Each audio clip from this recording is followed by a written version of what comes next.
Welcome to Frank's Fables. Make yourself comfortable and get ready for an emotional yet beautiful tale that I first heard back when I was a young man. In quiet Brookfield, mailman Ethan Jacobs leads an ordinary life until one fateful day when he rescues a frightened little girl from domestic abuse. Witness the heartfelt journey that transforms tragedy into hope, as compassion saves a life and ignites lasting change together. Before we dive into the story, make sure to like, subscribe, and let me know where you are watching from so that I can continue to read these timeless stories for you. Ethan Jacobs began his weekday much as he had for nearly a decade, clocking in at the Brookfield post office, sorting envelopes into a squeaking metal cart, nodding a greeting at the same coworkers he'd known for years, and taking his first sips of the office's burnt-tasting coffee. He was in his mid-30s, short brown hair just beginning to thin at the crown, and he lived alone in a small apartment above a retired man's garage. Though Ethan consistently offered polite waves to passing neighbors and quick smiles to the kids racing by on their bikes, he had few close friends or family and was comfortable enough in his solitude. He'd grown used to the steady rhythm of delivering mail, house after house, day after day. That morning, the air smelled like early autumn, with a crispness that hinted at changing seasons. A bright blue sky framed the tops of tall maples whose leaves were starting to turn gold. Ethan felt a slight tug of unease. Perhaps it was the breeze that carried a whisper of change, or the unexpected heaviness in his mailbag.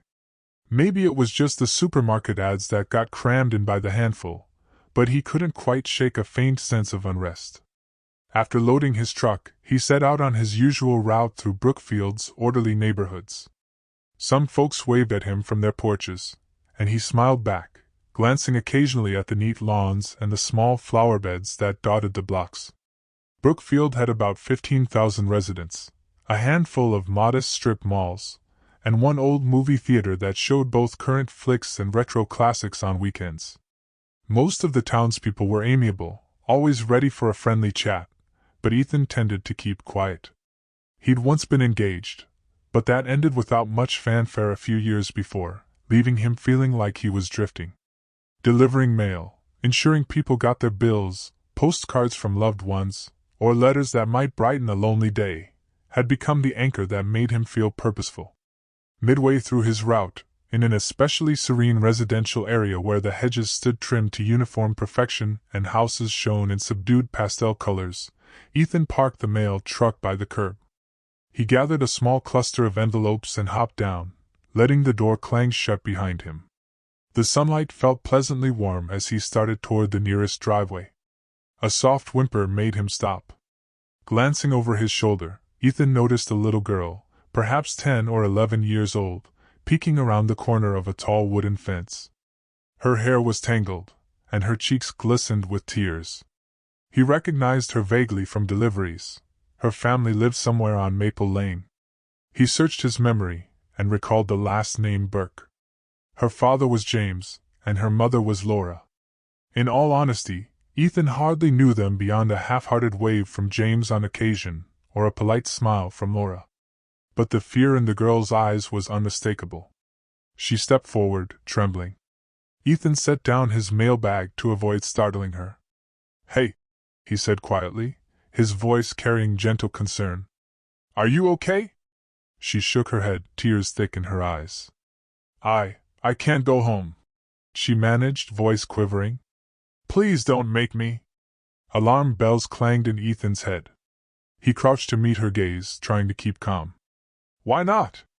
Are you hurt?" She only repeated, "I can't go back," then swallowed hard. "My dad, he said he'd hurt me if I told. He did something to my mom, and she's gone." A chill crept through Ethan's veins. He took in the girl's disheveled hair and the wild look in her eyes. "What's your name?" he asked as gently as he could. "Nicole." She sniffled, hugging her arms tightly across her chest. "Nicole Burke." He nodded, forcing a calm tone even as his heart hammered. "Nicole, I'm Ethan, the mailman. Let's figure this out, okay? You said your dad threatened you? And your mom's missing?" She nodded again, tears streaming down her cheeks. Mom's gone.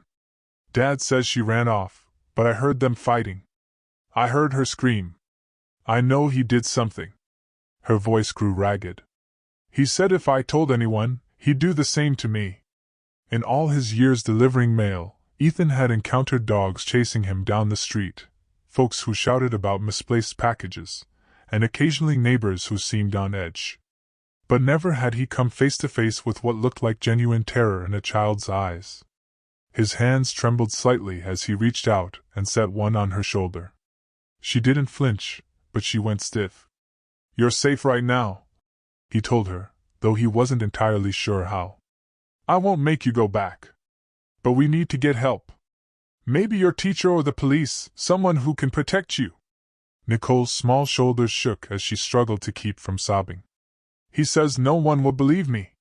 He's always in control." Ethan's mind spun through flickers of memory. The father, James Burke, was large and grim, rarely speaking. Laura Burke had occasionally smiled or waved, but with a tired sadness around her eyes. He remembered once or twice seeing Nicole with bruised knees or arms, but kids fall all the time. He never thought much of it. Now that negligence weighed on him like a stone. He inhaled slowly. "We'll find someone who will believe you. First, are you hurt?" She shook her head, tear tracks shining on her cheeks. "No, just scared." "All right," he said, swallowing the dread that rose in his throat. "Let's go to your school. The counselor there, maybe Ms. Wu, can help." Nicole nodded with visible reluctance. "Just promise I don't have to go home?" "You won't," he assured. Then, in a voice that wavered only slightly, he added, "I promise." He guided Nicole to the mail truck and helped her climb into the passenger seat, clicking the seat belt across her. He sprinted to drop off the envelopes he'd been carrying at the nearest house, mostly out of habit and partly to keep the residents from worrying about missing mail. But his heart pounded, urging him to hurry. By the time he slid behind the wheel again, sweat lined his forehead. Nicole huddled against the door, hugging her knees. With one eye on the rearview mirror, Ethan navigated through the residential streets, half expecting to see James Burke's truck tearing around the corner at any moment. It was midday, so the sidewalks were dotted with shoppers, dog walkers, and a few children on lunch break from the local middle school. Normally, he'd enjoy the casual bustle, but now it felt like every person was a potential witness to a terrible secret. He pulled into the visitor parking at Brookfield Elementary and quietly led Nicole inside, ignoring the curious stares of office staff. In hushed tones, he asked for Ms. Wu, the school counselor he had heard mentioned. The receptionist, clearly alarmed by Nicole's tearful expression, called Ms. Wu immediately. A few minutes later, Ms. Wu, a calm woman in her early 50s with attentive eyes, emerged from a hallway lined with colorful student artwork. She guided them to her office and offered Nicole a seat.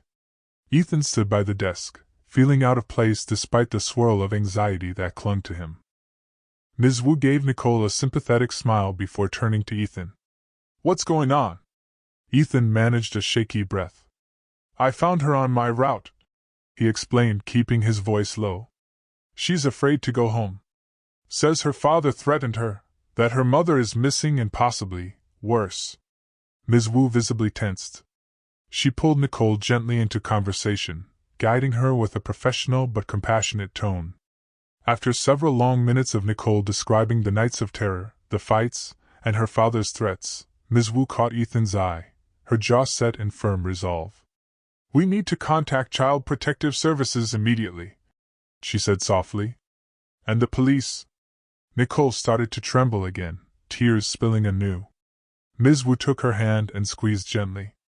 "You did the right thing telling us," she said. "We believe you."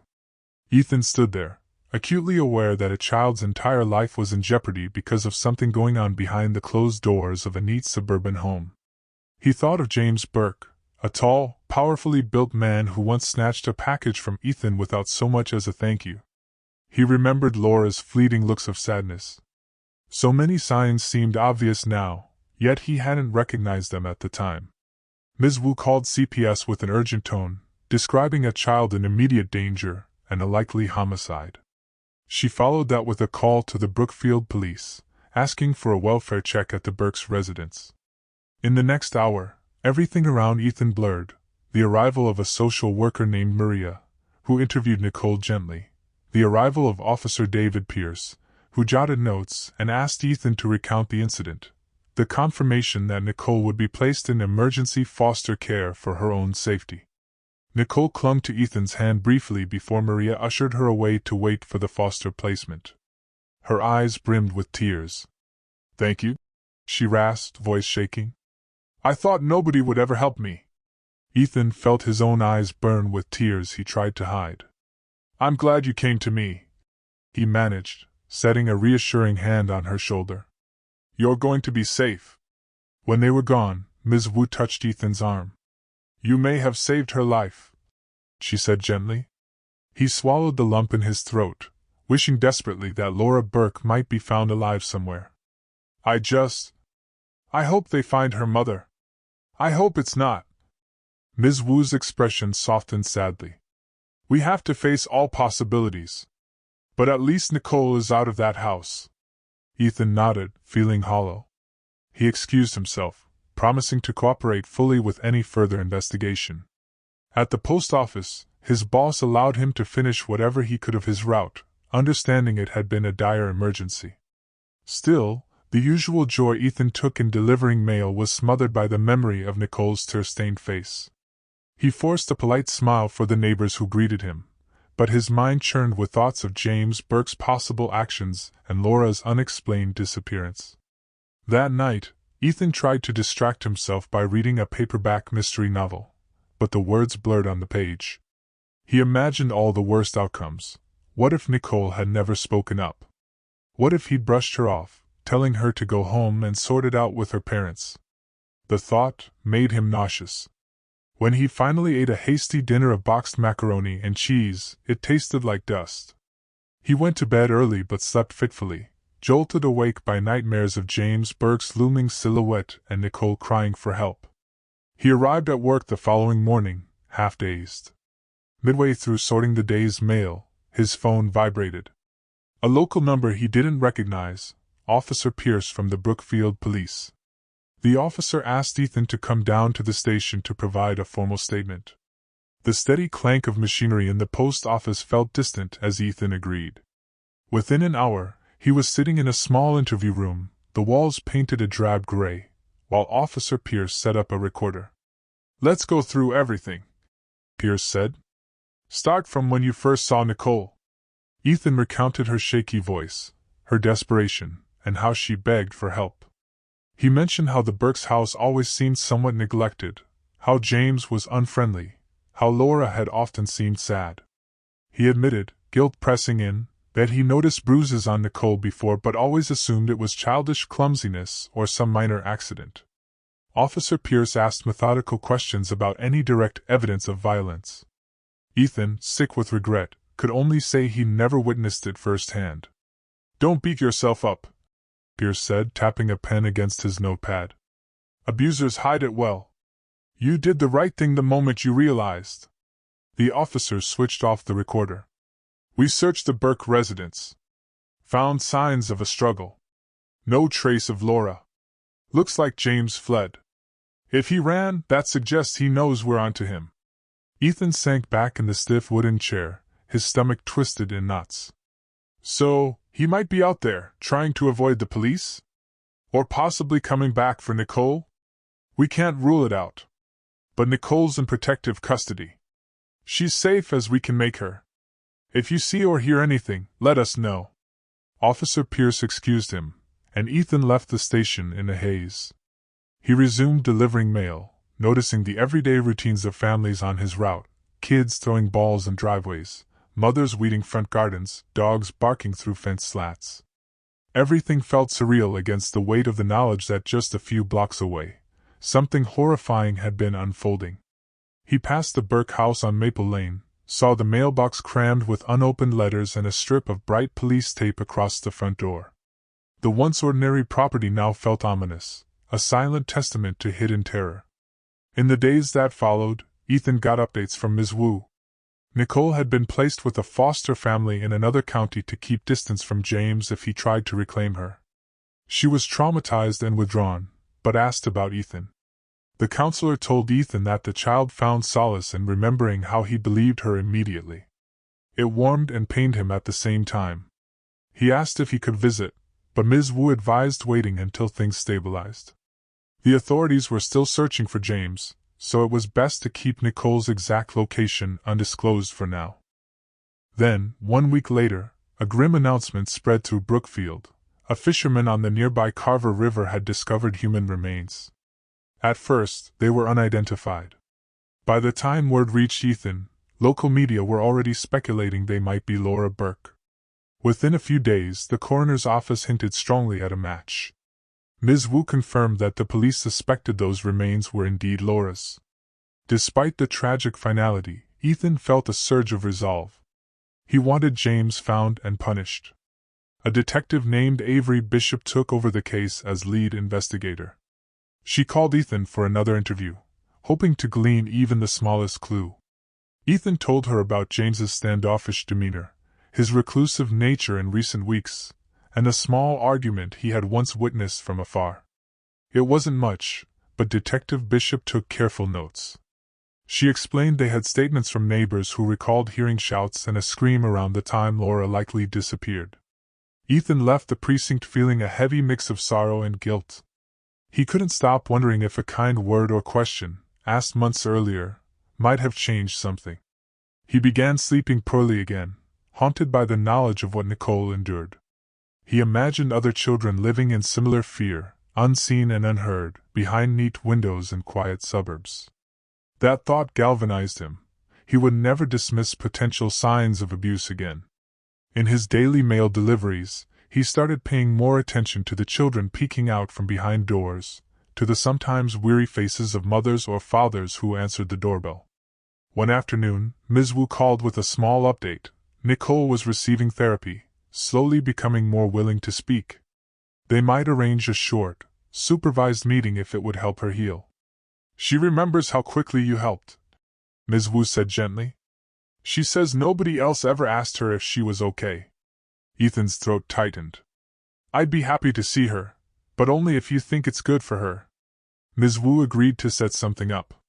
Ethan felt both relief that Nicole was at least safe and dread at the confirmation that Laura's remains had been identified. If James truly committed murder, Ethan hoped the police would find him swiftly. Days stretched on, filled with the comforting monotony of Ethan's route. But whenever his thoughts drifted, he felt a knot in his stomach, picturing Nicole's trembling form. He forced himself to keep busy at home, reading, tidying his small kitchen, trying new recipes that never quite came out right. But each quiet moment reminded him of the horror that had lain beneath the placid surface of Maple Lane.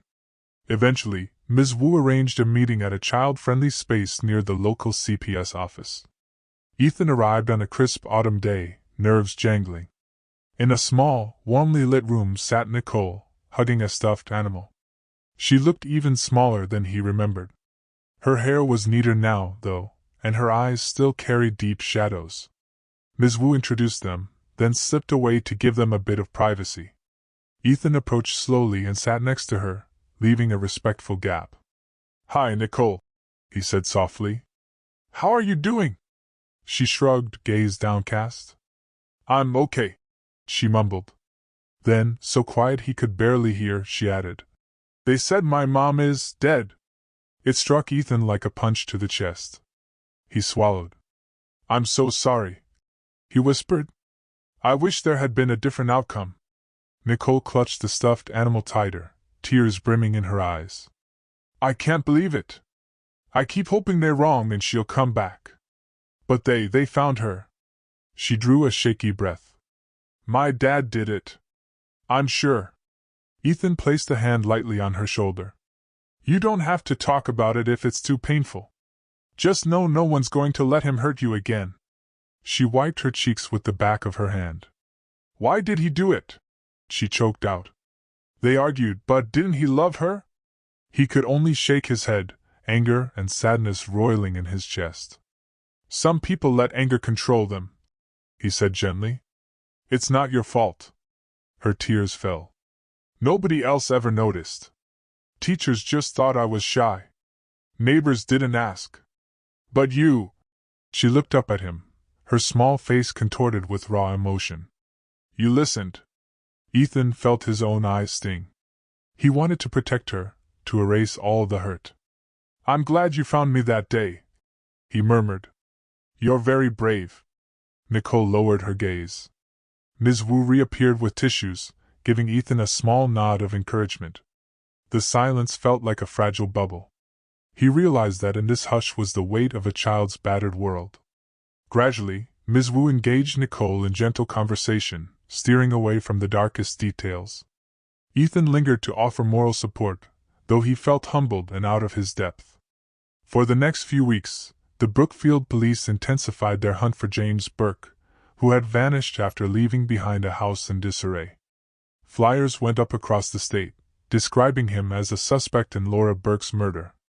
Meanwhile, Ms. Wu reported that Nicole's nightmares were frequent, but she seemed relieved that her father hadn't shown up.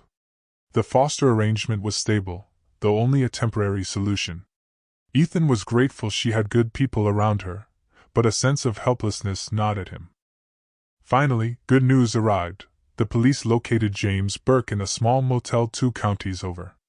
He was arrested without a struggle. When Ms. Wu told Ethan, a wave of relief crashed over him. Nicole wouldn't have to look over her shoulder, fearing he'd burst into her life again. Still, the legal system was just beginning its work, and Ethan braced himself for the possibility that Nicole might have to testify. He followed the coverage in the local paper, reading about the DA's strong case built on forensics, the possible motive rooted in domestic violence, and hints at James's controlling, violent nature. At the arraignment, James pleaded not guilty, fueling speculation about a drawn-out trial. But soon Ms. Wu informed Ethan that James changed his plea to guilty once confronted by damning DNA evidence. Maybe he negotiated some small concession with his lawyer, but it meant he was going to prison for a long time. Ethan sat alone in his apartment that night, letting the news sink in. James's monstrous actions had destroyed one life and nearly claimed another. Poor Nicole. He found himself wanting updates on her well-being daily. Ms. Wu told him she was still withdrawn, though glimmers of healing appeared.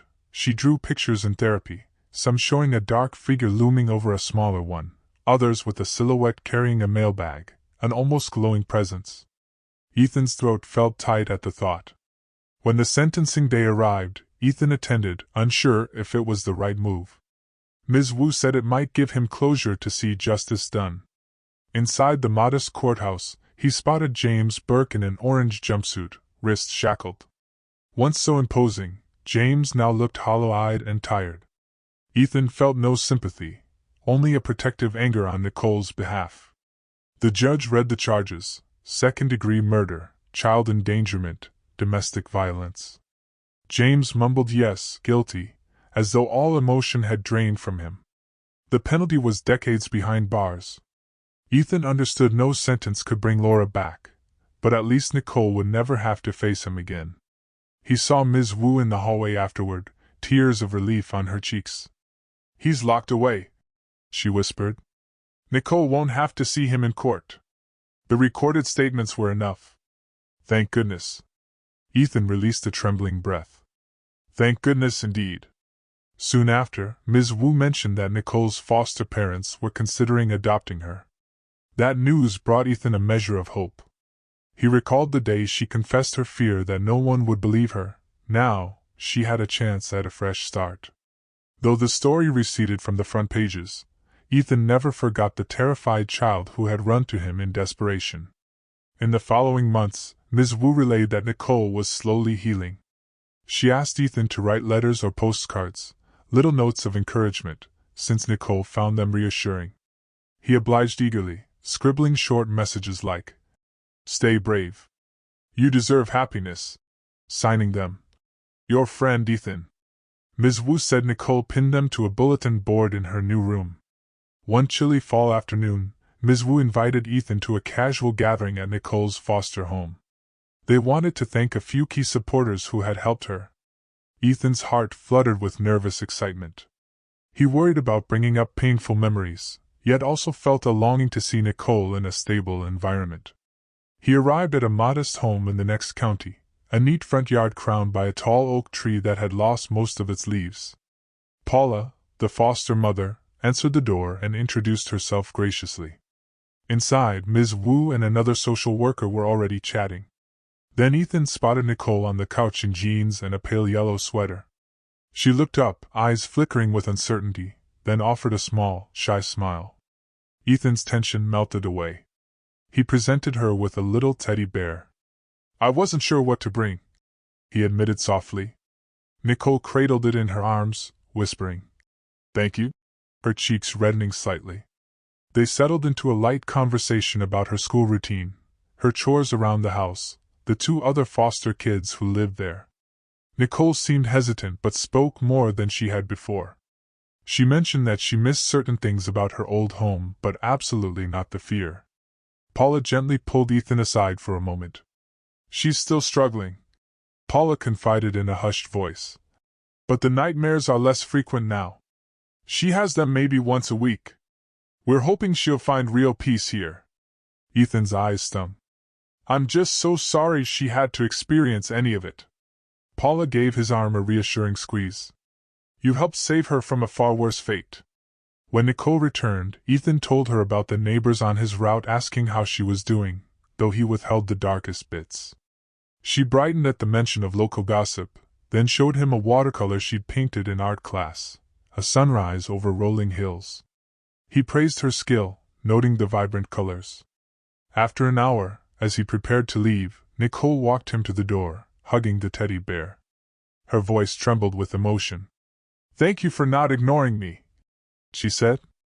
"I was so scared." Ethan blinked against tears. "I'm just glad I was there. You were brave to speak up."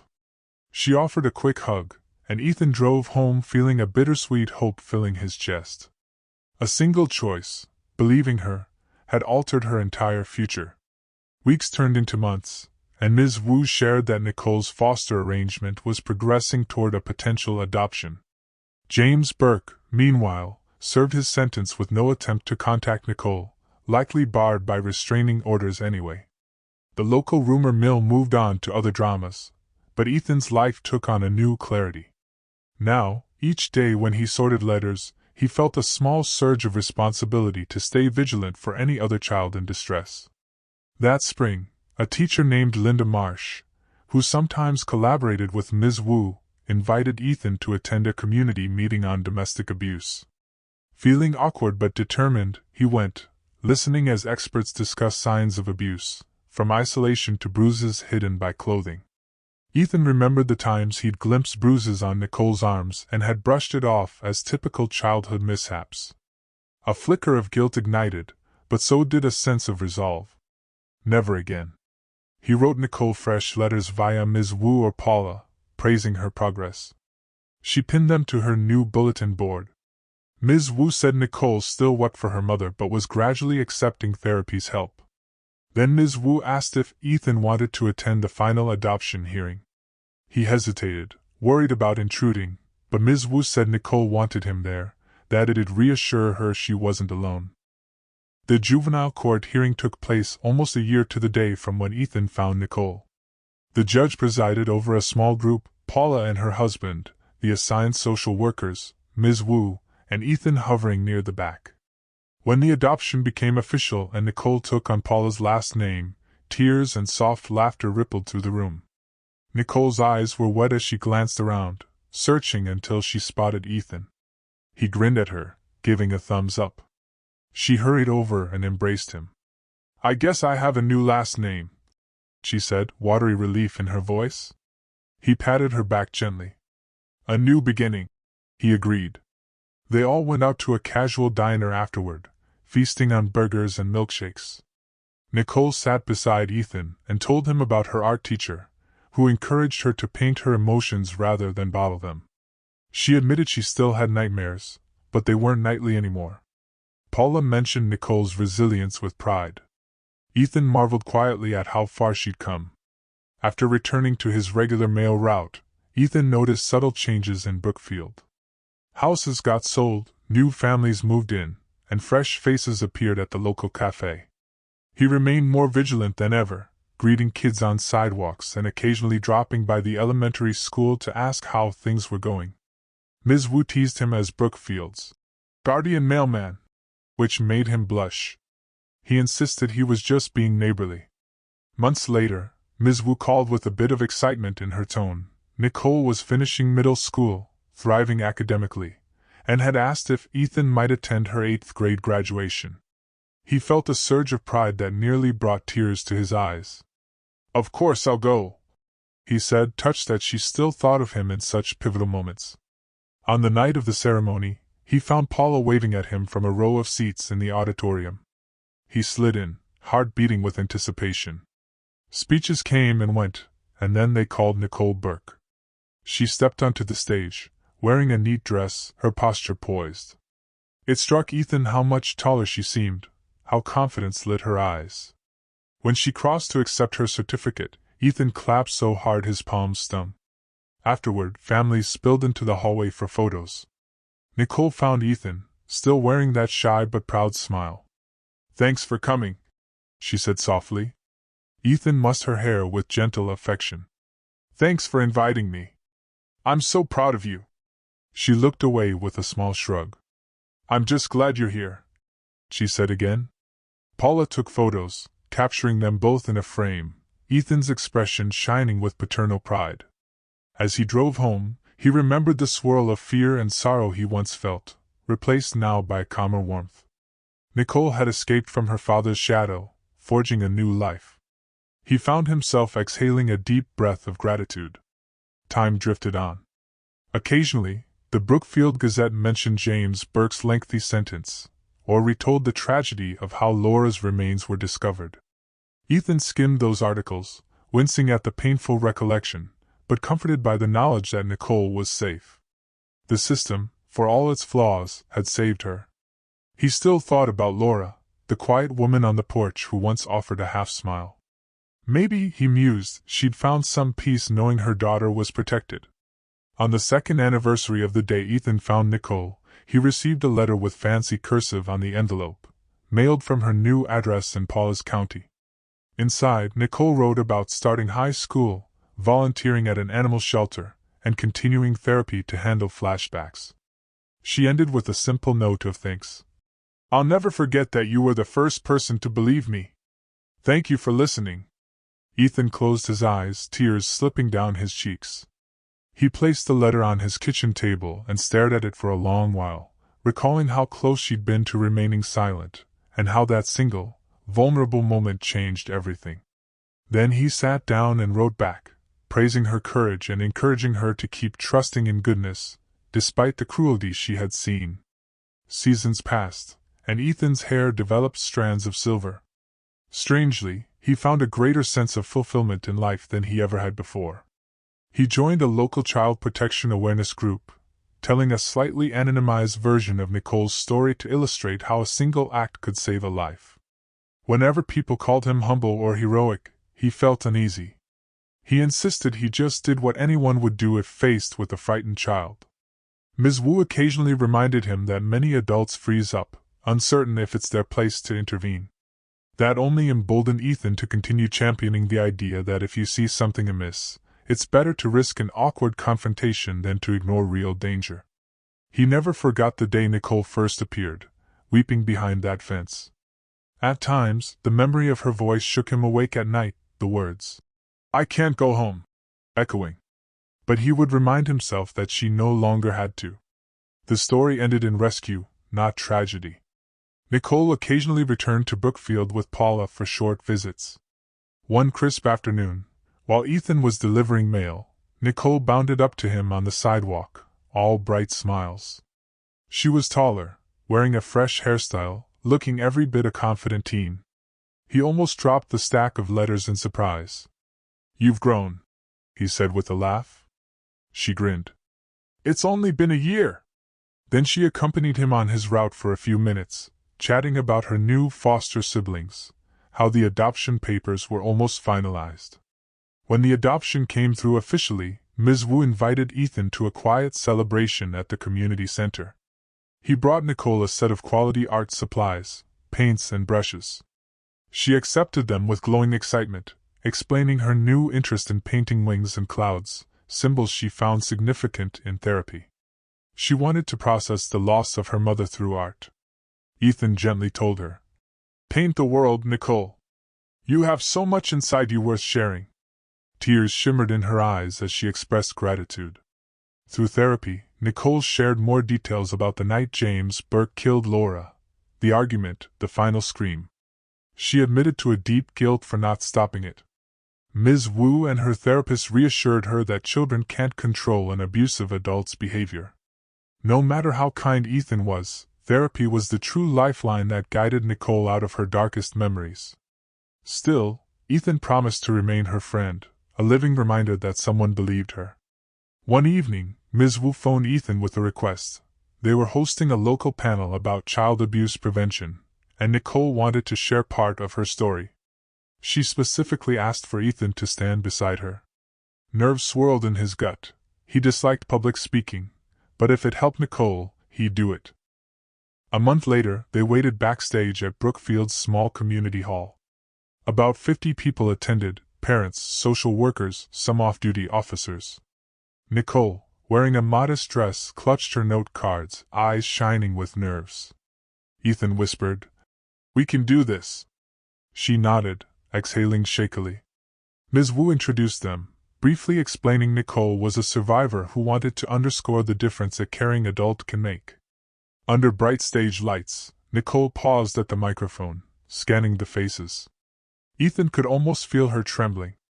He edged closer, not touching her, but letting her sense his presence. She took a breath and began. "My name is Nicole. When I was 10, I lived with my father who did terrible things. He threatened me, hurt me, and he made me believe no one would ever help." Her voice caught, and a few audience members leaned forward, eyes full of concern. She continued, a bit stronger. "One day, I ran to Ethan, he's a mailman here in Brookfield. I was desperate. I begged him for help, and he didn't brush me off. He listened. He believed me. Because of that, the police got involved, and I left that house of fear. I'm here now because of that moment." She looked toward Ethan, offering him a trembling smile. He fought to keep tears from rolling down his cheeks. Nicole's voice broke slightly. "I used to think grown-ups either didn't care or were powerless. But Ethan showed me that anyone, even a regular mailman, can step in and protect a child. Please, if a kid ever confides in you, don't turn away. Don't assume it'll be fine. You might be the only person who can help." She paused, tears shining. "I lost my mom, but I'm alive. I want to be an artist someday. It all started because Ethan believed me." She finished with a shaky exhale, and gentle applause rippled through the room. Ms. Wu returned to the mic, explaining various resources for child abuse prevention, but Ethan barely heard. He was overwhelmed by Nicole's raw courage, by the sight of her tears. When she stepped away from the microphone, he mouthed, "I'm proud of you." She managed a watery smile. Afterward, a few people approached them, praising Nicole's bravery and thanking Ethan for doing the right thing. He stood awkwardly, feeling humbled. A soft-spoken older woman told him, "We hear horror stories of children ignored. Thank you for showing us there's hope." Nicole drifted over and hugged him without speaking, her gratitude clear in the gesture. From that day on, Ethan carried a lighter spirit. He still recalled Laura's tragic fate, but at least for Nicole, darkness had receded. Over the years, Ms. Wu transferred to a different position, but she still emailed occasional updates. Nicole was doing well in high school, even contemplating a career in counseling or art therapy to help others who endured trauma. Whenever Ethan heard such news, he found himself smiling, remembering the day she'd approached him trembling behind that fence. He realized how easily that nightmare might have continued if she hadn't found the courage to speak or if he had told her to get lost. James Burke remained in prison, serving a lengthy term. Ethan tried once to muster pity for him, wondering if he'd been abused himself, but the horror overshadowed any compassion. He refused to let hatred consume him, though. In the end, Nicole's well-being mattered most. One day, Ms. Wu invited Ethan to a small dinner marking 5 years since Nicole's rescue, a gathering for those who had supported her. Paula, her husband, and a handful of others attended. They watched a short video montage of Nicole's photos over the years, from the frightened girl to a confident teen. Ethan wiped tears as he remembered the heartbreak in her eyes that day, replaced now by a blossoming smile. Ms. Wu beamed. "She's unstoppable," she said, voice full of pride. Ethan returned to his mail route, still noticing children on bicycles, families walking dogs, front porch gatherings that looked idyllic. He couldn't help scanning for signs of tension or distress, no longer willing to assume everything was fine. If he spotted bruises or heard suspicious raised voices, he discreetly mentioned it to the relevant authorities or asked a caretaker. Better to be safe than to risk a tragedy hidden behind drawn curtains. Eventually, the Burke incident became a cautionary tale in Brookfield, a reminder that even peaceful suburbs can harbor violence. Neighborhood watch groups formed, teachers received additional training, and Ms. Wu pointed out that more neighbors now stepped in early if something seemed off. Ethan felt a subtle pride in being part of that shift, certain every community needs watchful, compassionate eyes. He sometimes dreamed of that first meeting with Nicole, seeing her dash toward him, tears glistening. In those dreams, she'd whisper, "Help me," as though it was her last hope. Each time, he woke with a racing heart and a rush of relief that he had indeed helped. As he aged into his 40s, Ethan's own circumstances shifted. He transferred to a slightly busier route, but he retained that quiet satisfaction of delivering mail with care. Occasionally, he received holiday cards from Paula and Nicole, showing the teens smiling by a Christmas tree or proudly holding up a painting. Nicole was becoming a remarkable young woman, sometimes writing him letters describing her therapy group, her volunteer work, and her future plans. He responded with gentle encouragement, never mentioning James, figuring the fewer reminders of that monster, the better. One day, a formal letter arrived bearing the emblem of a nearby university. Inside was a note from Nicole, explaining she had been accepted to study art therapy. "I want to give kids hope," she wrote. "Just like you gave me hope that day." Ethan felt his eyes fill as he read it in his little kitchen. The cycle of violence had ended with Nicole. She soared beyond the tragedy, forging a life devoted to helping others. He wished Laura could see her daughter's triumph. When Nicole turned 18, the final adoption had long been official, and she had Paula's last name, though occasionally she still used Burke to honor her mother's memory. Just before heading off to college, she visited Ethan for coffee near the post office. She was poised, a sketchbook under her arm, hair swept back elegantly. Giving him a warm grin, she said, "I wanted to see you before I leave. Thank you for everything." He beamed, feeling a wave of paternal pride. "I just happened to be the one you ran to," he said softly. "You were the brave one." She smirked. "You always say that, but I know better." She talked about her nerves starting college, her plans to help children cope with trauma, and her desire to break the cycle of violence once and for all. Before she left, Ethan handed her a small wrapped package, a fountain pen with her initials engraved. "For your journaling or sketches," he explained, voice tight with emotion. Nicole traced the letters, tears shining.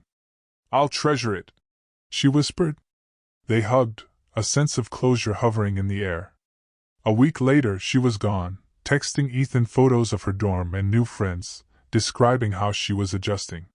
She joined student clubs, excelled in her classes, and made new friendships. The memory of James's cruelty faded under the light of Nicole's success, though Ethan never forgot the lurking potential for tragedy that day on Maple Lane. He realized the experience had changed him, too. He no longer delivered mail in complacent anonymity. Instead, he joined local volunteers, speaking at training sessions for teachers on how to spot warning signs. "You might be the only adult who sees the bruises," he'd say. "Be that person who asks questions." It felt like paying forward the trust Nicole had placed in him. As years trickled by, Ethan turned 40. He celebrated with a quiet gathering of a few coworkers, the conversation inevitably drifting to how he once rescued a child from an abusive home. He always insisted, "I'm just a mailman." But Ms. Wu would retort with a smile. A mailman with a heart as big as a county. He discovered how fulfilling it was to help kids in crisis. Though he never had children of his own, he found himself caring deeply for the children around Brookfield. Occasionally, Ms. Wu shared tough cases with him, maybe a boy with suspicious bruises or a teen showing signs of neglect. Ethan discreetly checked if they lived on his route, letting Ms. Wu know if anything concerning cropped up. Over coffee one afternoon, Ms. Wu joked that if every community had an Ethan Jacobs, social workers might be out of a job. He reddened, shaking his head. One winter evening, while rummaging through old boxes, Ethan stumbled upon a note Nicole had written early in her foster placement. It simply read, "Thank you for saving me. I'm not alone because of you." He felt tears sting his eyes all over again, pinning it to his fridge so he'd never forget how meaningful one moment of compassion could be. Eventually, the years rolled on, and Ethan approached retirement from the post office. He felt new aches in his joints, but he still found satisfaction in the routine of carrying letters door to door. Ms. Wu retired as well, replaced by younger counselors. Nicole kept in touch, sending postcards from college or from summer trips with friends. Each contained a small note of thanks tucked in. In one postcard, she wrote, "I'm interning at a center for traumatized kids. It's challenging, but people say I have a knack for connecting with them. Guess I learned from the best mailman in the world." Ethan chuckled through misty eyes. By the time he was 60, the world had changed, but Brookfield remained in many ways the same sleepy suburb. He considered writing down his experiences, in hopes of inspiring others to intervene if a child cried out. He wasn't sure if anyone would read it, yet the notion lingered in his mind. Meanwhile, Nicole reached adulthood, forging her own path in art therapy.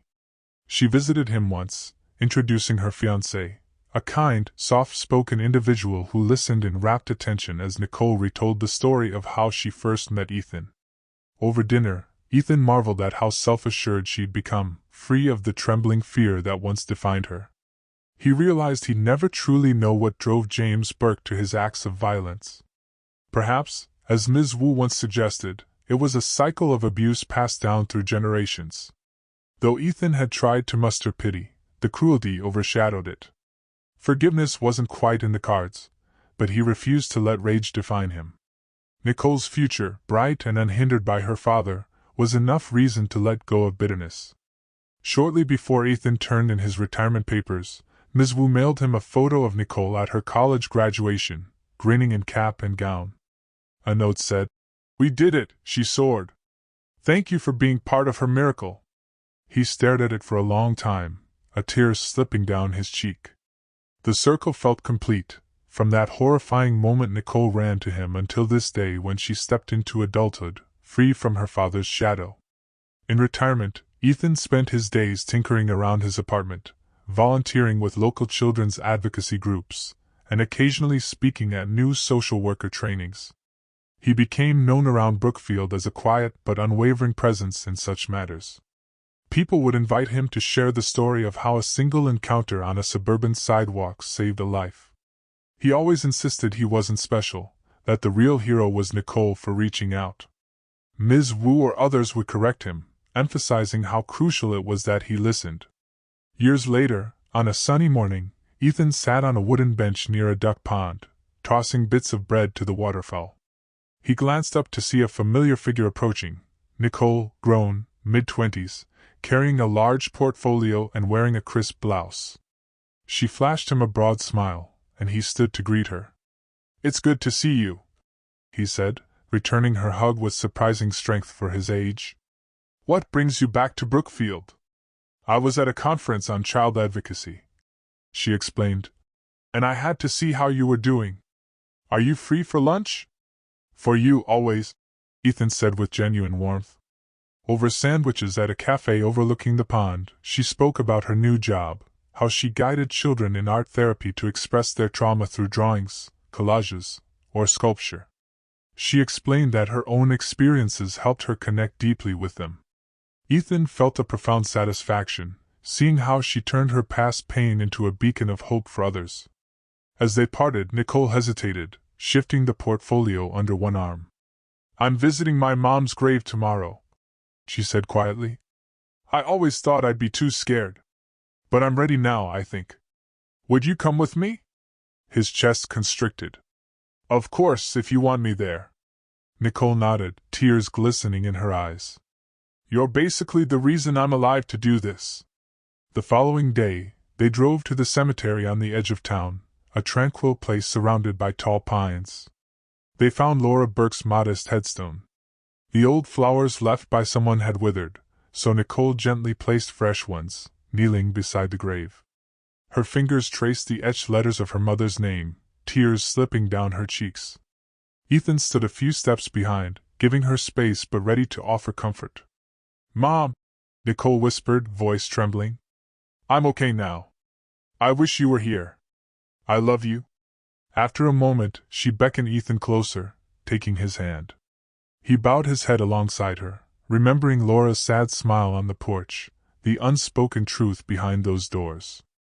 At last, Nicole stood, wiping her tears with renewed composure. "I feel like I gotta say goodbye," she said softly. Ethan squeezed her hand. "It's important to let yourself do that." On the drive back, Nicole gazed at the farmland rolling past, her shoulders seeming lighter. "I'll never stop thanking you," she murmured. "You helped me escape. You showed me I wasn't alone." He dropped her off at the train station, hugging her fiercely as they exchanged promises to stay in touch. He watched the train until it disappeared, thoughts swirling with old memories. That day on Maple Lane, the hush of the elementary school office, the moment Nicole trembled in Ms. Wu's chair, the officer's urgent notes, the day the Fosters adopted her. She had forged an extraordinary path forward. When Ethan finally returned home, he felt an unshakable sense of closure. Sometimes he reflected on how much hinged on a single moment of compassion, how drastically one choice could alter a life. He never forgot that behind any neat lawn or painted fence, horrors can lurk unseen. But thanks to Nicole's courage and his decision to believe her, this story ended in rescue. She had survived her father's wrath and transformed tragedy into a calling to help others. Ethan kept encouraging neighbors, mail carriers, and anyone who'd listen to remain vigilant and ask questions if they suspected a child was in trouble. "Better an awkward conversation than a tragedy," he'd say. Over time, more children came forward in Brookfield, guided by teachers or by watchful neighbors. People credited the example of Ethan, the mailman who once saved a girl from an abuser. He grimaced at being labeled a hero, but he recognized that the story itself had power. If it prevented even one other child from suffering silently, then he was glad. He sat on his porch sometimes, sipping coffee that wasn't half as burned as the post office brew he once drank every morning. When he let his mind drift back to James Burke, he felt only a faint stir of anger and sorrow, an echo of the heartbreak that family had caused. Mostly, he thought about how Nicole survived, soared, and now used her life to heal others. That was the triumph gleaned from the ashes of tragedy. In his older years, Ethan concluded compassion was indeed a quiet but formidable force. He recalled Nicole's trembling voice. "I can't go home," still echoing in his thoughts. It was a plea no child should have to make, one that we must never ignore. And so he lived, hoping that, in his small corner of the world, he had done his part to show that even a mailman could change a destiny, one ordinary day in Brookfield. If you enjoyed the video, make sure to like and subscribe to the channel to never miss other heartwarming stories like this.